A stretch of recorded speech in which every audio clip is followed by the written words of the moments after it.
장기 적출을 위해서 양심수들을 구금하고 그들의 장기를 빼앗아서 국가 위주가 된 장기 이식 산업화되어 있는 그런 형태로 파룬궁 수련생들 그리고 위구르 이렇게 두 단체를 가장 주 피해자로 보고 있습니다. 장기를 물건으로 취급하는 겁니다. 하비스팅이라는 표현을 씁니다. 그래서 장기를 수확한다. 그래서 사실은 굉장히 비인간적인 사람의 조각조각을 어떠한 재산화시킨 표현이고요. 내가 나도 모르게 하는 공범자로 들어간다는 것. 그것을 정말 인식하고 또 알고서 선택을 해야 한다고 생각합니다.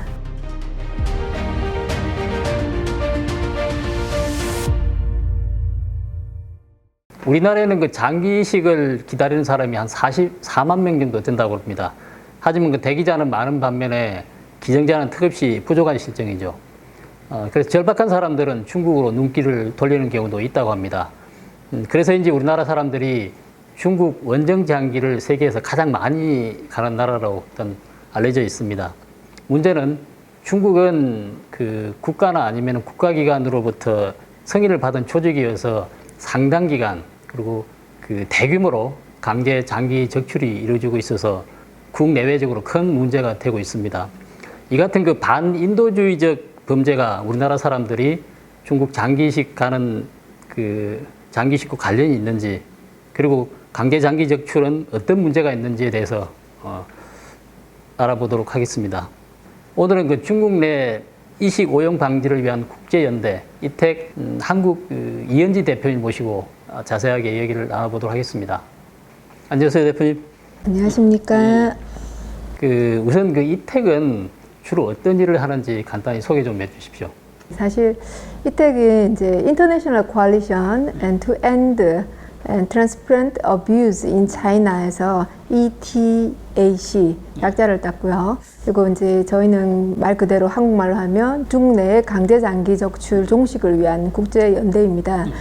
그 이름 그대로 중국에는 지금 굉장히 반인도 범죄적인 어떤 그 강제 장기 적출이 행해지고 있는데 인권 문제죠, 그죠? 그래서 그걸 종식시키고 또 뿐만 아니라 인권 가치에 대한 교육을 증진하는 것을 설립 목표로 하고 있습니다. 그래서 우리 단체가 가장 어떻게 보면 중요한 부분이 팩트를 증거를 굉장히 잘 나열해서 보고를 하는 것인데요. 2006년에 최초의 보고자인 데이비드 메이터스 변호사, 데이비드 킬고 변호사군, 그 다음에 2014년에 두 번째 조사자인 에단 구트만, 이렇게 해서 이 세 분이 같이 해서 일을 하자 해서 이제 연합보고서가 2016년에 나왔습니다. 그래서 2016년에 연합보고서를 낸 후에 세 분이 함께 이택이란 단체를 설립을 했는데 실제 그러니까 활동은 그 전부터 해왔고 2017년에 설립된 이택은 시드니에 본부를 두고 있고요. 국제연대로서 국제법인으로 등록이 되어 있는 단체입니다. 그 대표님은 어떤 계기로 해서 이택에 참여를 하시게 됐습니까? 예, 그럼 2012년 가을로 거슬러 올라갑니다. 제가 그 데이비드 킬고 장관님이라는 분이 그 당시 잘 몰랐습니다. 근데 아태 담당 장관이었고 캐나다에 그다음 8선 국회의원이라고 이제 들으면서 지인이 소개를 하시면서 수행가 좀 한국에 오시니까 수행을 하고 통역을 좀 맡아달라는 부탁을 했습니다. 그리고 또 데이비드 메이터스 변호사님이라는 아주 훌륭한 변호사님이 있는데 역시 이분의 수행가 통역을 맡아달라고 해서 두 분을 뵀는데요. 굉장히 똑똑하고 이제 아주 위대한 분들이 노구를 이끄시고 전 세계를 다니면서 이런 그 인간이 상상할 수 없는 이런 행동들이 있다는 것을 알리고 있다는 게 저는 굉장히 감동을 받았습니다. 왜냐하면 제 전공이 또 간호학이고 또 교사 생활을 10년 넘게 교육에 있었기 때문에 사명감을 느꼈습니다. 내가 뭐 도와야 되겠다, 적어도 이런 부분 때문에 이제 일을 시작하게 됐습니다. 그 중국에서 자행되고 있는 강제 장기 적출은 어떤 방식으로 지금 이루어지고 있습니까? 우리가 보통 이제 장기 밀매라고 얘기하면 돈이 없어서 자기 신장을 하나 떼내가지고 팔고 나는 돈을 얻고 이런 정도로 우리가 밀매를 생각하는데요. 중국의 강제 장기 적출은 두 가지 특징이 있습니다. 첫 번째는 그 주도하는 사람이 국가 또는 국가가 승인한 조직이라는 겁니다. 그리고 두 번째 특징은 그 규모라는 거예요. 그 규모가 지금 이제 중국 재판소 또는 뭐 여러 가지 보고서에 나와 있는 바에 의하면 연간 한 10만 명 정도에 달합니다. 그리고 이 장기 적출을 위해서 양심수들을 구금하고 그들의 장기를 빼앗아서 국가가 위주가 된 장기 이식 산업화되어 있는 그런 형태로 보고 있습니다. 강제 장기 적출 그 주 피해자라고 그러면은 어떤 특정 단체나 개인 어떻게 구분할 수가 있습니까? 제일 처음에 중국에서는 사형수의 장기를 적출해서 친인척들은 사용할 수 있다. 이런 좀 이상한 법률, 전 세계에 있을 수 없는 법률이 이렇게 시행령으로 등장을 합니다. 근데 이제 그 시행령이 나오고 사형수의 장기를 썼던 걸로 보입니다. 중국 공산당 당원들이 주로는 이제 수요자였던 것으로 보이고요.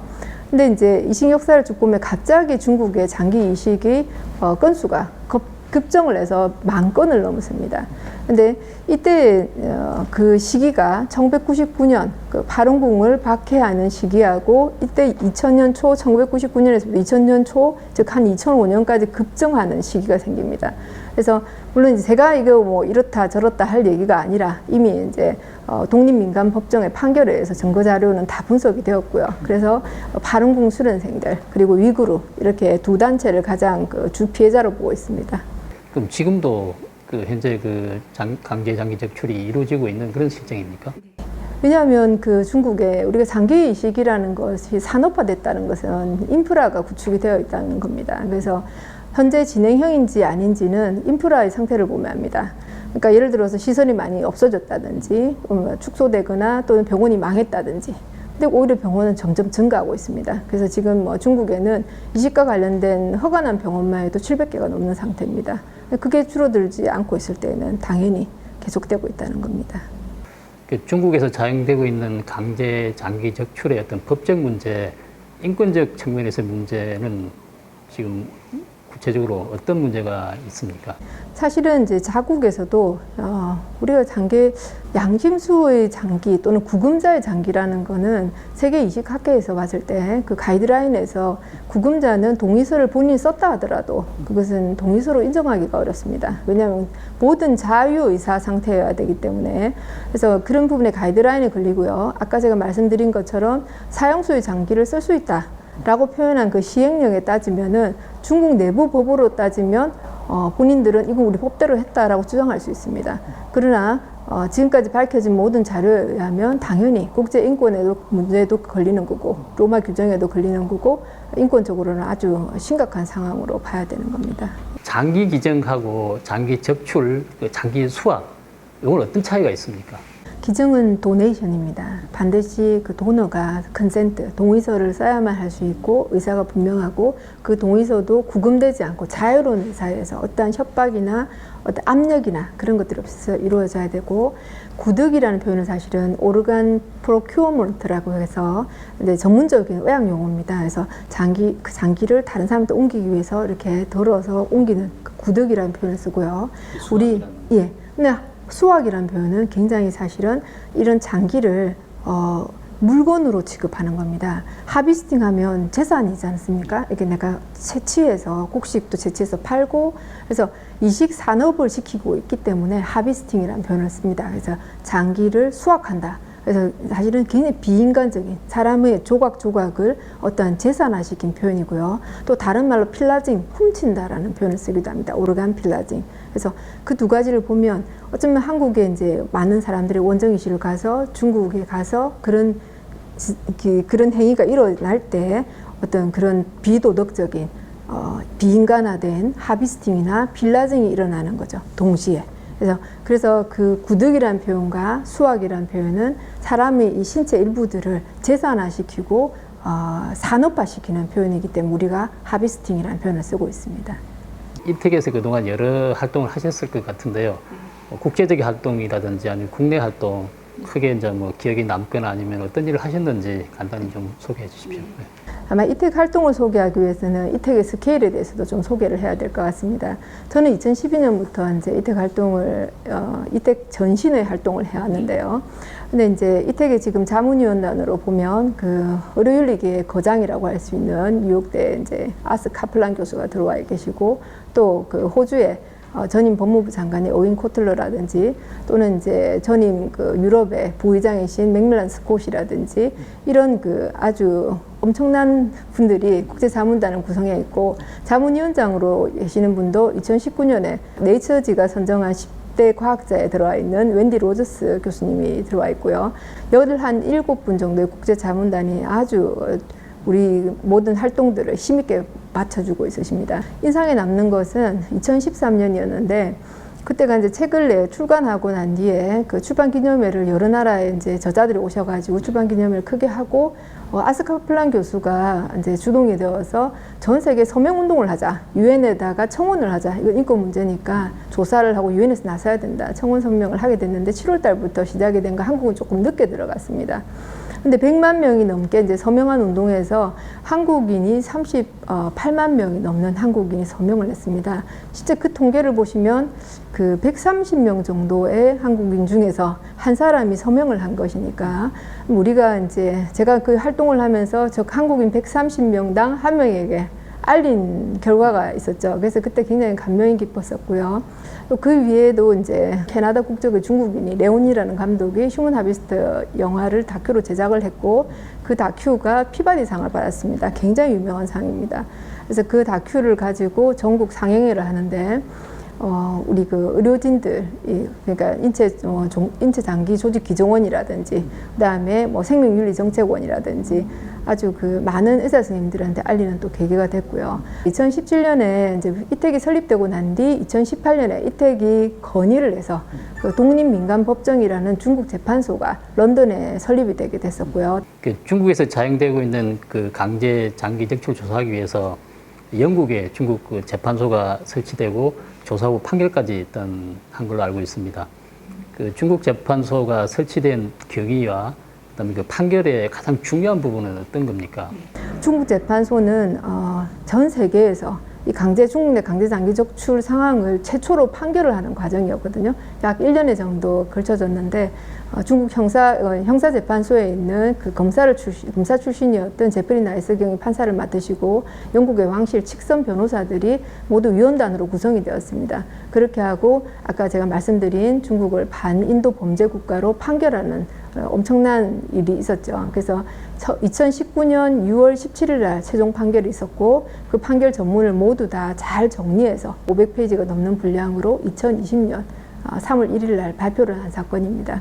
아직도 사실은 유엔에서 allegation이라는 표현을 씁니다. 혐의라는 거죠. 그러니까 이제 그럴 수도 있다. 근데 이제 그런 게 전 세계적으로 약 20년간 allegation이라는 표현을 써왔는데 이제는 팩트, 사실이라는 것을 도장을 한번 찍은 것, 그것이 가장 중요한 부분입니다. 이 중국 재판소가 민간 법정인 걸로 알고 있는데 민간 법정의 판결이 어떤 구속력이라든지 아니면은 판결 후에 어떤 그 여러 가지 나라라든지 아니면 단체에서 개선하는 어떤 여러 가지 그 사업이 있다든지 있으면 간단히 소개를 해주십시오. 사실 많은 사람들이 궁금해합니다. 왜 ICC에서 이런 재판을 하지 않는가? ICC에 있는 위원국에 중국이 들어가 있고, 유엔도 마찬가지입니다. 쉽지 않습니다. 그런데 이제 여기 독립민간법정이라는 게 결코 얕볼 수 있는 법정이 아닙니다. 예를 들어서 데이비드 킬고우 장관님 같은 경우도 영국 여왕으로부터 영예 자기를 받으셨어요. 그 honorable에 들어가죠. 혼이라고 부릅니다. 그리고 이제 중국 재판소가 영국 왕실 직선 변호사들로 구성됐다는 것은 법이라고 하면 법조인들은 다 압니다. 영국이 굉장히 위주가 되어 있는 파더 칸츄리 같은 곳인데요. 거기에 있는 위원단으로 구성되었고 실제 ICC 검사 출신인 분이 재판관을 맡았다는 거. 그래서 거기에서 판결이 난 게 독립민간법정은 누구를 구속하거나 벌금을 내거나 그렇게 할 수 없지만 이곳의 판결은 사실은 그 당시에도 언론을 많이 시끄럽게 했었고 또 전 세계인이 중국을 규탄하고 비난하고 각국에서 할 수 있는 여러 가지 법률과 정책과 제재를 가하기 시작했습니다. 단적으로 얘기하면 이 판결이 있고 난 뒤에 우리가 이제 판결문을 여러 나라의 싱크탱크라든지 또는 이제 유엔이라든지 모두 다 국제기구들에게 보냈습니다. 또는 의원들한테도 보냈습니다. 각국에. 그 당시 영국 의회에서 WHO의 외교부를 통해서 항의를 했습니다. 왜 중국에 그러면 이식 시스템이 신뢰할 만하다라고 WHO가 말한 결론의 근거 자료, 정보를 내달라고 그랬습니다. WHO가 하는 말은 우리는 중국이 주는 정보와 자료를 그대로 믿었다 했습니다. 너무 수근이가 없는 얘기였습니다. 예를 하나 들겠습니다. 2016년 하나의 사례만 보더라도 전 세계적으로 그 장기 이식 시스템이 잘 갖춰져 있는 장기 기증 시스템이죠. 잘 갖춰져 있는 나라들의 실제 이제 기증자의 등록수와 실제 기증이 이루어지는, 그러니까 장기가 적출이 되어서 구득이라고 표현합니다. 죄송합니다. 장기 구득이 이루어지는 것은 10,000명당 한 건입니다. 즉 그렇다고 하면 20만 명이 등록이 되었을 때는 실제 그 한 해에 이루어지는 장기 구득은 20명이라는 겁니다. 이게 아주 정상적인 비율입니다. 그런데 중국에서는 20만 명이 등록되어 있는데 4,000명이 기증을 실제 수술까지 들어갔다고 얘기를 하는 거죠. 그러면 이거는 20명이 되어야 되는 기증자 수를 가지고 4,000명을 만들었다는 거죠. 실제 4,000명이 예를 들어서 실제 4,000명이 실제 이식이 되려고 하면 4천만 명이 기증자로 등록이 돼야 되는 거거든요. 예. 근데 이게 이렇게 안 맞는데도 어떻게 WHO가 중국의 기증 시스템이 신뢰할 수 있는 거라고 얘기할 수 있는가 반박을 했습니다. 근데 영국에서 그렇게 추궁을 하니까 WHO가 그런 중국 자료를 믿었다는 것 자체가 사실은 우리가 정말 이해할 수 없는 행동들이죠. 영국뿐만 아니라 뭐 프랑스 같은 경우는 유럽의회를 세워서 이 부분에 아주 강력하게 어필을 해야 되겠다고 얘기를 했고 6월 14일 날 유엔에서도 중국을 규탄하는 이제 발표문이 나왔습니다. 유엔 인권위원회를 통해서. 그래서 여러 나라가 그 국가가 또는 그 국제기구가 할 수 있는 행동을 취하고 있고요. 실제 우리가 판결문이 6월 17일 나왔는데 유엔이 2021년 6월 14일 날 발표를 했으니까 좀 거대하고 큰 조직일수록 반응은 좀 느리지만 그래서 다양한 방법으로서 움직이고 있습니다. 뭐 호주 같은 경우는 연수 자체를 장기 이식 연수 자체를 중지시켰고요. 또 미국에서도 지금 그 양원에 의해서 그리고 양당에 의해서 합의된 그 법안이 발의되어 있는데 그 법안으로 의하면 중국에는 이식과 관련된 어떤 기술이나 그 다음에 수술 기구라든지 의약품이라든지 이런 부분을 공유해서는 안 되는 걸로, 그리고 심지어는 다른 나라가, 미국 내가 아닙니다, 해외에서 다른 나라가 관련되어 있을 때 그 나라의 공무원이라든지 그 나라의 대학기관, 연구기관들이 전부 리스트 보고가 됩니다. 그리고 여권이 나가지 않습니다. 비자가 나가지 않습니다. 그 WHO나 그 유엔 차원의 어떤 그 중국의 강대장기 적출에 대한 조사나 어떤 그 보고서 같은 거는 나온 건 없습니까? 그게 참 안타까운 일인데요. 우리가 지금 코비드 같은 경우도 코비드-19에 대한 그 1차 조사가 얼마나 늦어졌습니까? 사실 WHO, 그죠? 지금 2차 조사를 위해서 전 각국에서 압력을 넣고 있는데 이 강제장기 적출은 중국 공산 정권이지 않습니까? 제가 가장 가리고 싶은, 그리고 뭐 그 나라의 통계나 자료는 다 조작된단 말이 있을 정도로 가장 가리고 싶은 부분일 텐데 쉽게 아마 그런 것을 허용하지 않겠죠. 그러나 이번에 이제 유엔 인권위원회에서 얘기를 했습니다. 이 부분에 대해서 중국은 즉각적인 반응을 취해야 된다. 뭔가 회신을 해야 된다는 거죠. 그리고 그다음에 국제기구가 독립적인 조사를 하는 것에 문호를 개방해야 된다고 했습니다. 그래서 유엔이 이런 제스처를 지금 취했으니까 조사가 이루어질 수도 있겠네요. 가능합니다. 네. 지금 그 중국 재판소 판결 후에 혹시 우리나라의 어떤 단체라든지 정부기관 뭐 이런 데서 어떤 그 반응을 보이고 있는 건지, 아니면 뭐 법률적으로 국회에서 뭐 법을 제정한다든지 그런 어떤 시도는 없었습니까? 2012년부터 제가 활동을 할 때 장기 이식 윤리 협회라는 단체가 세워졌고, 그리고 이제 각국과 협력을 하면서 활동을 하고 있습니다. 현재도 하고 있고요. 이제 그 단체에서 계속 법안 마련에 대한 건의를 했습니다. 전 세계 어느 곳에서든지 원정 이식을 갔다 온 사람은 30일 이내에 반드시 등록을 하도록 되어 있습니다. 근데 이제 문제는 이 법률에 벌칙이 없습니다. 범칙금이라든지 강제 규정이 없다는 거죠. 그래서 이런 경우에 과연 그 의지, 얼마나 이 법을 시행할 의지가 있는지 없는지에 대해서는 조금 더 검증이 필요한 상태입니다. 법을 만들면서 그런 강제 규정이 없다는 게 좀 이해가 잘 안 되는데. 아시는지 모르겠지만 국제사회에서는 1위, 가장 중국에 원정을 많이 가는 나라로서 이미 이제 사실 많은 이름이 나 있습니다. 그래서 정말 강력한 제재가 필요한데 왜 이렇게 이제 벌칙이 없는, 벌 규정이 없는 이런 제재가 들어갔는지 우리도 의문인 상황입니다. 지금 다시 여쭤보려고 그랬는데, 그 우리나라가 중국 장기 원정 이식을 세계에서 가장 많이 가는 나라로 알려져 있는데요. 그 구체적인 통계라든지 아니면은 뭐 어떤 방식으로 해서 장기 이식이 이루어지고 있는지 좀 자세히 좀 설명을 해주십시오. 그 JKMS, 그러니까 그 Journal of Korean Medical Science 약 전문지에 1999년부터 2005년까지 한국의 이제 고형장기, 한국인들이 고형장기를 외국에서 받아온 거에 대한 통계가 있었습니다. 이제 간은 500건이 넘게, 신장은 400건이 넘게, 100%다 중국에서 받아온 걸로 그렇게 되었고, 그 논문을 만든 이유는 부작용이 얼마나 있는지 사례 분석을 하기 위해서였고요. 그런데 이제 그게 최초의 이제 한국 내에서의 통계라면 그 이후에 이루어진 통계가 없습니다. 그리고 오히려 이제 2016년에 중국에 가서 받아오는 한국인이 한 명밖에 없다라는 통계를 이제 이식학회에서 발표를 했습니다. TV조선의 탐사보도 7팀에서 말도 안 된다 의구심을 가지고 추적하게 중국 병원에 갔습니다. 가서 일주일 동안 머물면서 병원 한 곳에서 일주일 만에 3건의 한국인 이식을 보게 됐습니다.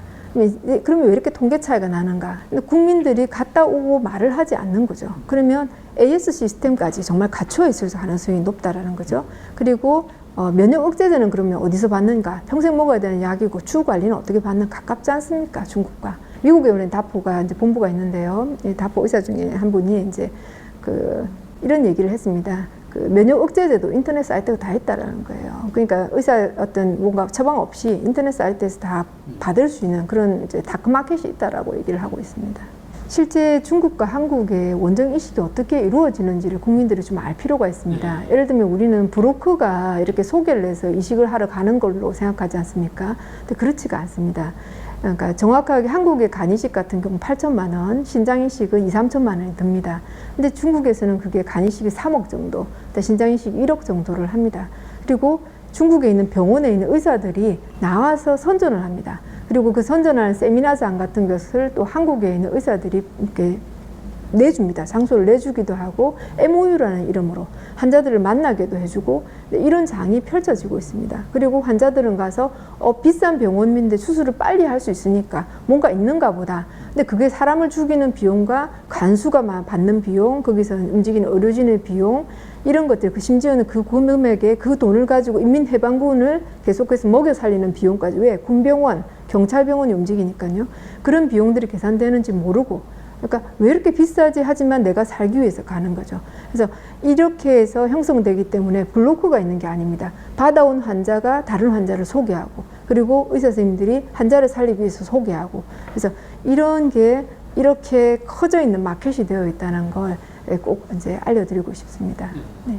그 관련 의료인들의 도움이 없으면은 사실상 중국의 장기 이식을 간다는 게 사실은 힘들 겁니다. 그래서 중국의 장기 이식을 알선하시는 의사분들이나 아니면 관계자가 있다 그러면 이 기회에 그분들한테 특별히 하시고 싶은 말씀이 있을 것 같습니다. 네, 한 말씀 해주십시오.